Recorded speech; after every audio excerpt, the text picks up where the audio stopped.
Hello, thank you for watching my channel today. My name's Sarah and my channel is called Your True Self. Today I'm filming a haul video. I haven't filmed a haul video for a little while, so I've got the books from March and April to talk about. The children are doing some sort of high jump on the landing outside, so you may well hear background noise, but I don't mind, it's kind of cute. So I've been really trying to restrict my buying because I'm keeping like this in my bullet journal. I'm keeping this kind of books in, books out / read every month, and I'm trying to get my TBR down and it's not really working. So far I started the year with 399 on my TBR and it's now well, at the end of March it was 395, so it went down by 4, but you know, but now I'm not sure it's going to go down. So anyhow, so a lot of these were gifts though, so I kind of feel like I'm not completely to blame. So the first book, the children chose me a book each off my wish list to buy me for Mother's Day. The first book, which is what my daughter chose, is one that I'm really excited about. This is The Lost Spells by Robert Macfarlane and Jackie Morris, and one of the reasons I'm so excited about this is because of the artwork. So it's little kind of pieces of prose about different things in nature, but it's got the most beautiful artwork, which I think is going to be really inspiring for me. So you can see some of the pages are just artwork, and some of the pages have got, like, let me find, hold on. So this is about Garrett, so it's got drawings and poetry, or like, it's kind of, is it poetry or is it prose? I'm not really sure. So this is a the little sister of The Lost Words, which was the first collaboration between Robert Macfarlane and Jackie Morris, celebrating language and nature. So yeah, and it's just so gorgeous. Like, I can't wait to like read this. I think it would be really nice if we read some of these together at bedtime. But yeah, it's just like a really, really beautiful book that is very lovely to receive. And then the other one I received is one that I've already read, so this doesn't count, but I just wanted a paper copy, which talks about loads, Life After Life. So I've only listened to it on Audible, and now I've got my own copy to sit on the shelf next to Gordon Ruins, which is good. Then my cousin sent me 2 books. So I read in, I think it was like February, I read The Rosie Project by Graeme, Simsion, and I sent it on to my cousin because she wanted it, and then she then really loved it and bought books 2 and 3 in the series and then sent them on to me. So whoops, so The Rosie Effect and The Rosie Result, so they are books 2 and 3 in the Rosie Project series. So yeah, so she kindly sent them on to me, so I have added them because obviously there are books on my TBR, but I didn't buy them myself. So far I bought none of these lists. So then I've got some on my Kindle. I tend to have a look every day, what is the deal of the day. And I also have a look through my wish list and see if there's any Kindle bargains on there. So I'll put pictures up. The first one is The Hating Game by Sally Thorne. So this is a hate to love romance. It's about 2 characters, one man, one woman, who work together and they really can't stand each other. One of them sounds like they're quite sort of uptight, the other one sounds quite cheerful and bright, and they really don't like each other, and then they end up going for the same promotion at work, and she comes up with a scheme to kind of like take him down basically. So yeah, so that's that one, and I think it's just, like I say, a hate to love romance, so that'll be like a nice easy read when I need something like that. Then I bought A Spell of Winter by Helen Dunmore, and I've wanted this one for ages, ever since I heard Simon talk about it. And this is set, it's about a brother and sister, it's set before World War I in like an old falling down country house that belonged to their grandfather. Their parents have disappeared and they're living together in this house, and it says that as World War I comes closer, there are things which threaten, like big and small, which threaten their existence in this house, and they have to kind of fight to stay there. And I think this might have won the first ever year of the Women's Prize for Fiction, I think. But I've got now. I think I've got like 5 Helen Dunmore books and I haven't read any of them, so she is one of my authors that I have to read as one of my reading resolutions by the end of this year, and I'm really looking forward to it. I got a book which I have briefly mentioned because it was one of the Oprah's book club books, that's how I heard about it, and it is Deacon King Kong by James McBride. So this is set in the housing projects in, I can't remember which city now, I'm sorry, I haven't got it next to me, in America, and it's where there's the local priest shoots dead one of their local drug dealers, and it's about the kind of implications that spread out and the effects that happen as a result of this, which sounds really interesting. Then I have one that I've already wrapped up, so I'm not even gonna go through the plot, but it's The Voting Bead by Brandy Colbert, which I loved, a YA book which I gave 5 stars, and I wrapped it up in my last video. So if you want to hear my thoughts about that, then just go back to my wrap up for March and you'll hear about it. And then the last one from March was Small Pleasures by Clare Chambers. So one of my colleagues at work had read this recently and said that he really enjoyed it. Then it was longlisted for the Women's Prize for Fiction. This is set in the 1950s in England, and it's about a journalist who's kind of, I think she's a bit bored in her career, and there's a story that comes to her attention about a woman who's claiming that her daughter has had a virgin birth, and yeah, and I think it sort of just takes off from there, and the reporter, becomes sort of embroiled into this story, and things happen. And I've heard like really good things about this, and especially because it's longlisted for the Women's Prize, I'd like to get to this one sort of sooner rather than later.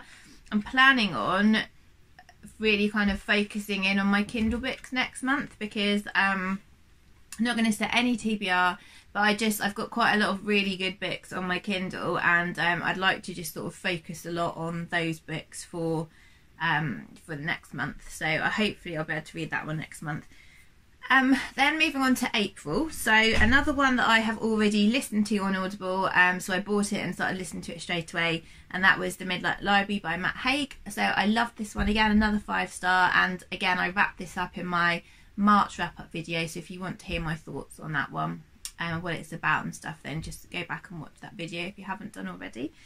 The next one I got was another Women's Prize longlist book, and that is Because of You by Dawn French.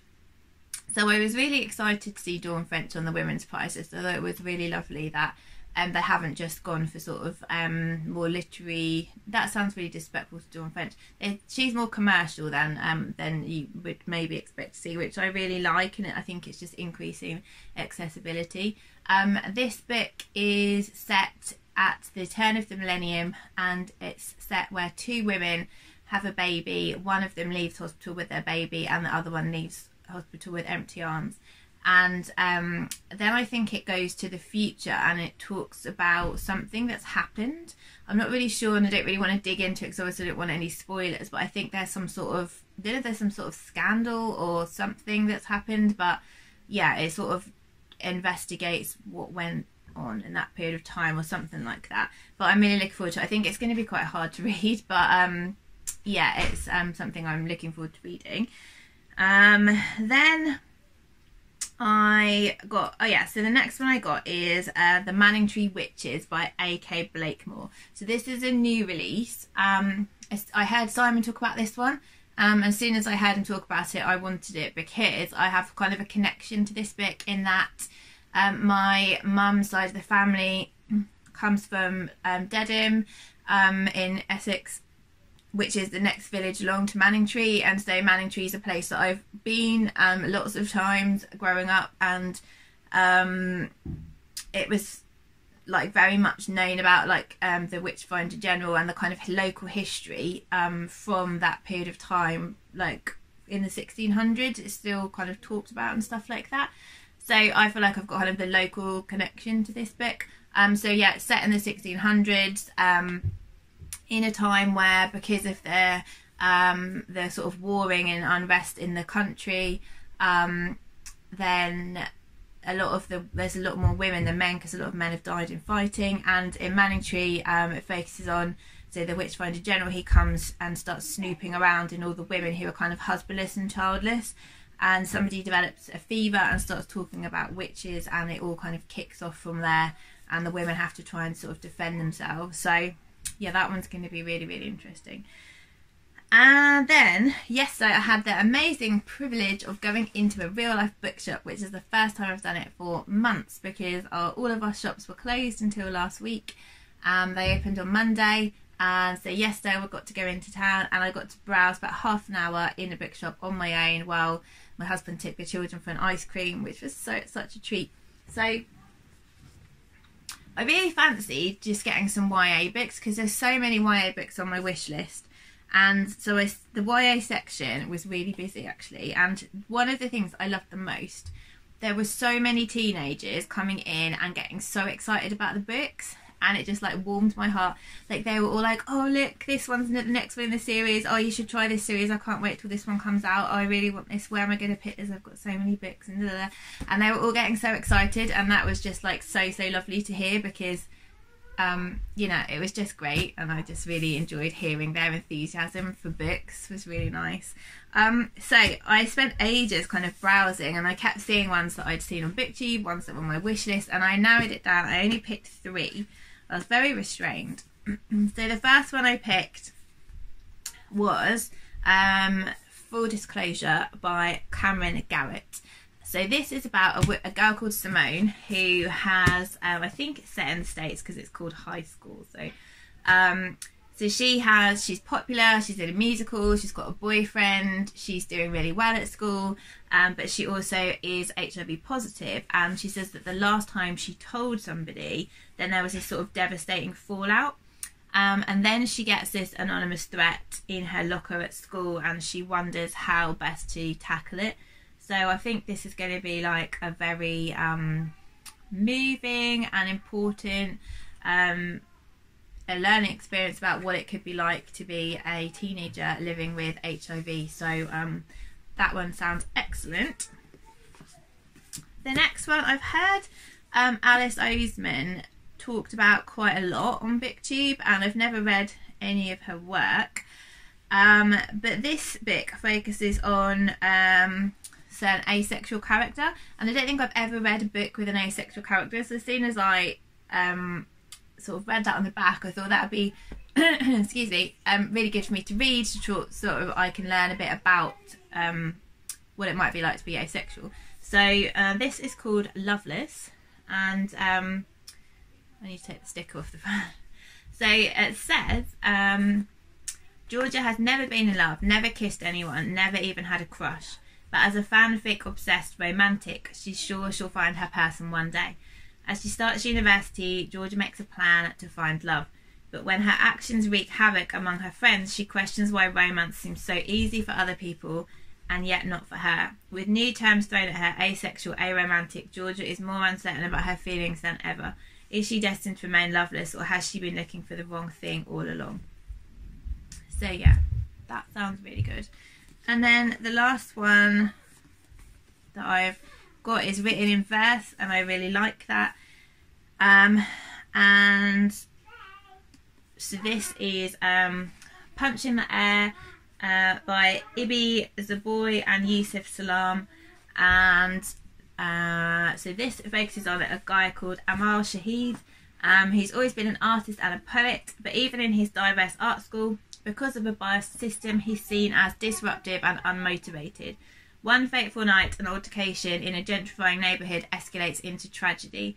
Boys just being boys turns out to only be true when those boys are white. Suddenly, at just 16 years old, Ahmaud is convicted of a crime he didn't commit and sent to prison. Despair and rage almost sink him until he turns to the refuge of his words and his art. This should never have been his story, but can he change it? This sounds like profoundly moving and super important, and I love that it's set like about art and writing, and as well as the really important racial issues, and the fact that it's written in prose. So again, I'm really excited to get to these, and I just feel like YA is just such an amazing like you know type of books these days, and yeah, I'm just really excited to build up my wire collection. So that's all the books that I hauled in the months of March and April. So yeah, I need to like work on reading as much as I can so that I still manage to bring my TBR down a little bit.